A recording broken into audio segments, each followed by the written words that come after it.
consacré à une étude thermique dans le cadre d'une existence de fuite, dans lequel nous allons nous intéresser au modèle conducto-convectif.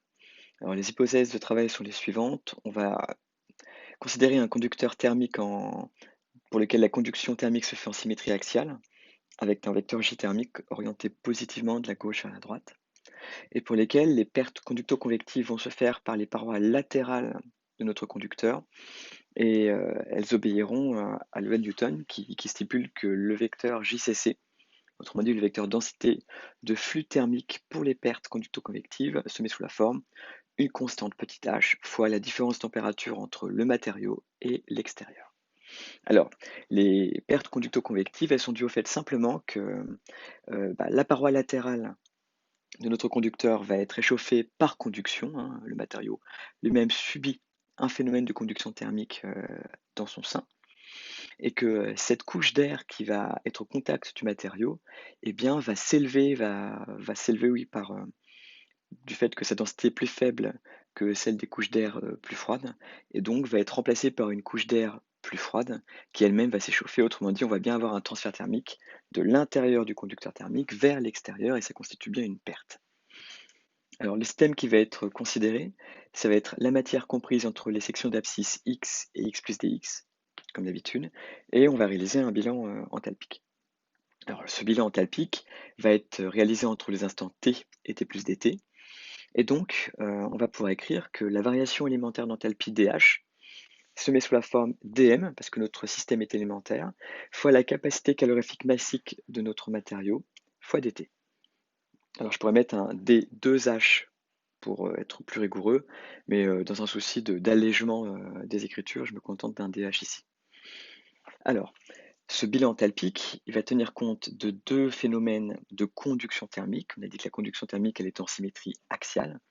Donc, on va avoir compté positivement ce qui rentre par la face X, donc le flux fois le temps de l'expérience d'été, c'est bien le transfert thermique entrant. Et il va y avoir perte thermique par la face en x plus dx, donc moins flux thermique en x plus dx dt. Ça, ce sont les deux phénomènes de conduction thermique. Et on doit ajouter à ça les pertes thermiques conducto-convectives. Alors, comme d'habitude, une grandeur JCC, c'est un flux ramené à l'unité de surface. Donc, on doit prendre le vecteur JCC, sa valeur JCC, fois la surface par laquelle les transferts se font, donc on note ds latéral, fois le temps d'expérience dt. Alors, cette surface ds latérale, c'est une surface élémentaire, hein, là où le transfert thermique se fait. Et donc, si on regarde un petit peu ce qui se passe, ça va être la surface latérale d'un cylindre de rayon petit r et de hauteur dx. Hein, c'est la surface que je représente en bleu par la suite. Donc, si on l'écrit, cette surface ds latérale, elle va se mettre sous la forme de pi r fois dx. Alors, si on veut figurer cette surface ds latérale, on pourrait imaginer mettre un coup de ciseau de façon longitudinale pour notre système et étaler le ruban de papier qu'on obtient. Eh bien, ce serait dans ce cas-là un rectangle de longueur de pi r, le périmètre du cercle de rayon r, et de longueur dx. Bon. Alors, maintenant, si je me mets au régime permanent, eh bien, on va avoir que dH sur dt égale delta Q sur dt égale 0. Hein. Plus rien ne bouge, il n'y a pas, entre guillemets, d'accumulation de chaleur dans notre système. Et donc, si je divise des deux côtés de l'équation par dt et que je peux mettre en facteur le moins pour un petit peu nous faciliter la suite après, on va avoir 0 égale moins le flux thermique en x plus dx moins le flux thermique en x, le tout moins 2 pi r t moins te dx, hein, quand j'intègre là-dedans la loi de Newton. Alors, je peux faire un développement de Taylor au premier ordre pour la partie du flux, donc on obtient des phi thermiques sur dx fois dx. Or, le flux thermique dans ce genre de géométrie, ça se met simplement sous la forme J thermique, donc la valeur du vecteur densité de flux thermique conductif, fois la surface au travers de laquelle la conduction se fait. Et dans ce cas-là, la surface au travers de la conduction se fait, eh bien, c'est la surface transversale. Il ne faut pas la confondre avec la ds latérale de tout à l'heure, qui était la petite surface latérale, là où les pertes thermiques se faisaient. J'intègre là-dedans la loi de Fick dans cette géométrie. Et donc, on va obtenir pour J thermique moins lambda dt sur dx, et pour la surface transversale, pi r carré. Donc, si j'ordonne tout ça, que je simplifie les quelques termes qui vont être communs à tout, j'obtiens l'équation différentielle d de t sur dx2 moins 2h sur lambda rt égale moins 2H sur lambda R fois TE. Autrement dit, une équation différentielle du second ordre à coefficient constant et au second membre constant. Alors, la résolution, elle est relativement aisée, hein. On va pouvoir avoir les racines qui vont être des racines réelles pour l'équation homogène associée et un second membre constant, donc une solution particulière constante qui ici va s'identifier tout simplement à TE. Donc si je regarde la solution générale avec son second membre, eh bien, on va avoir exponentielle de la racine carrée de 2h sur lambda R fois x, plus b exponentielle de moins cette racine fois x plus TE. Alors ici, dans le cours, je parlais d'un très long conducteur thermique. Autrement dit, on va négliger ce qu'on appelle les effets de bord, le fait que le cylindre est fini.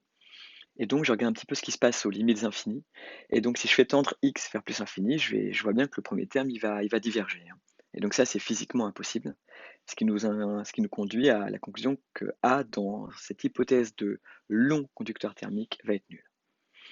J'insiste sur le fait que si on vous donnait une longueur au bout de laquelle une certaine température était atteinte, eh bien, on se mettrait simplement à l'autre limite et on s'en sortirait tout autant.